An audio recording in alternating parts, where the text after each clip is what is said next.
আসসালামু আলাইকুম, আমি হোমায়রা। আপনাদের সবাইকে আমার হোমায়রা কিচেনে আমন্ত্রণ। আজ নিয়ে এসেছি আপনাদের লাল টুকটুকে টমেটো ক্যাচাপ।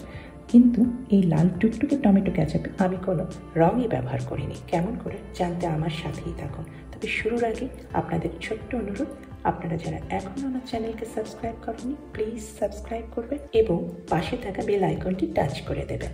তাহলে আপনাদের কাছে আমার নতুন ভিডিওর খবর পৌঁছে যাবে সবার প্রথমে। তাহলে আসুন শুরু করি লাল টুকটুকে tomato ketchup without preservative, without colour.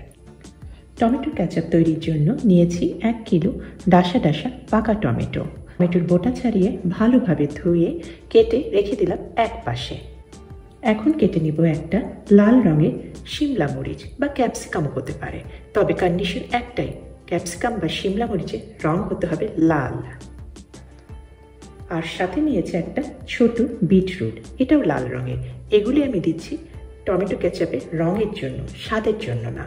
রাফলি কেটে রেখে দিলাম টমেটোর মধ্যে। ক্যাচাপ তৈরির জন্য প্যানে দিয়ে দিলাম টমেটো, ক্যাপসিকাম আর বিটরুটের টুকরাগুলি। আর এর সাথে এখন দেব কিছু মশলা। মশলাগুলি প্রথমেই দিয়ে দিলাম 3-4টা রসুন কোয়া একটু টুকরা করে, দিলাম একটা ছোট পেঁয়াজ কুচিয়ে, এরপরে দিলাম আমি 3টা দারুচিনির টুকরা, এর সাথে দিলাম 6টা লবঙ্গ আর একটা বড় এলাচ। এই হলো মশলা। একটু নেড়ে ঢাকনা দিয়ে ঢেকে মৃদু আঁচে রান্না করবো এখন টমেটো। চুলার জাল বেশি জোরে হবে না, এটা রান্না হবে ধীরে ধীরে। এখন দিয়ে দিলাম একটা বিচি ছাড়ানো শুকনো লাল মরিচ। কিছুক্ষণ পরে কিন্তু টমেটো একেবারে ঘেটে ঘেটে গলে গলে গেছে। এখনো কিন্তু জাল দিতে হবে, এখনো কিন্তু রান্না সম্পূর্ণ হয়নি। টমেটোগুলি সেদ্ধ করতে হবে ধীরে ধীরে, অল্প আঁচে ঢেকে আবার ঢাকনা খুলে। আপনি যদি কিছুক্ষণ 5-10 মিনিট পরেই মনে করেন সেদ্ধ হয়ে গেছে, তাহলে কিন্তু হবে না। এতে আপনার পরবর্তীতে ক্যাচাপ কিন্তু খুব সহজেই নষ্ট হয়ে যাবে। এই পার্টটাই কিন্তু টমেটো সসের খুবই গুরুত্বপূর্ণ একটা পার্ট। এটা করতে হবে ধীরে ধীরে সময় নিয়ে, মিনিমাম আধা ঘন্টা মতো। টমেটো পুরোপুরি সিদ্ধ হয়ে গলে গিয়েছে। এখন আমি একটা ঝাঁঝরিতে ভালো করে টমেটো পিউরেটা ছেঁকে নেব। আমি টমেটো পিউরেটা ব্লেন্ডারে ব্লেন্ড করে নিয়েছি, আপনারা হ্যান্ড মিক্সচারও ব্যবহার করতে পারেন। এখন ঝাঁঝরিতে ভালোভাবে ছেঁকে নেব, যাতে এতে কোনো টমেটোর বিচি বা চোকা বা মশলার কোনো অংশই না থাকে। টমেটোর পিউরে হতে হবে সম্পূর্ণ মসৃণ মোলায়েম। এখন ঝাঁঝরিতে ছেঁকে নিলাম কি সুন্দর লাল টকটকে ভেলভেটের মতো মসৃণ টমেটো পিউরে। এই টমেটো পিউরে দিয়েই কিন্তু আমি এখন টমেটো ক্যাচাপটা তৈরি করব।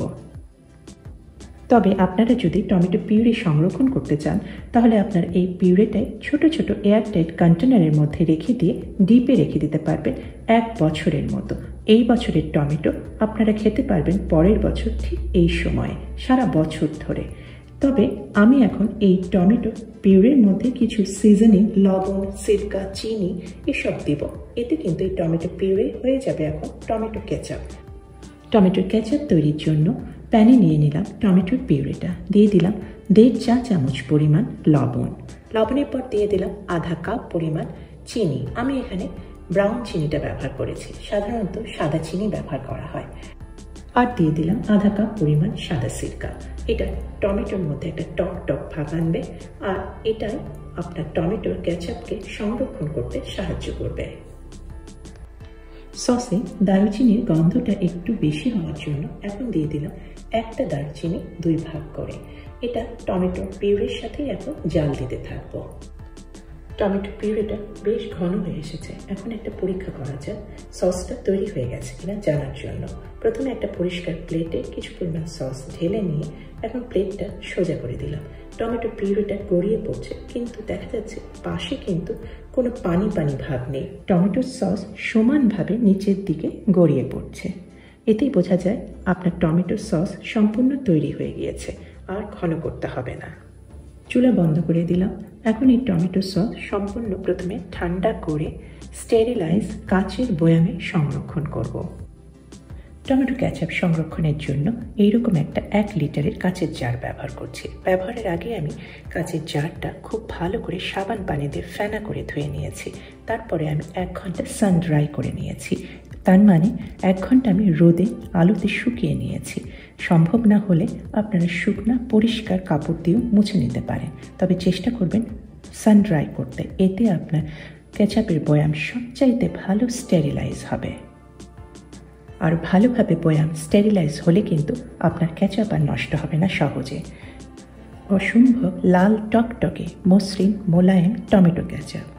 টমেটো ক্যাচাপের ঘনত্বটা একদম পারফেক্ট। এই টমেটো ক্যাচাপ সংরক্ষণ করব আমি এখন নর্মাল ফ্রিজে 1 মাসের মতো। তবে আপনারা যদি আরও বেশি দিন বছর জুড়ে সংরক্ষণ করতে চান তাহলে আমি আপনাদেরকে বলতে পারি আপনারা কয়েকটি এয়ারটাইট ছোট ছোট কন্টেনার ব্যবহার করবেন এবং টমেটো ক্যাচাপে ভাগ করে দেবেন। তারপরে আপনি কন্টেনারগুলি রেখে দেবেন ডিপ ফ্রিজে।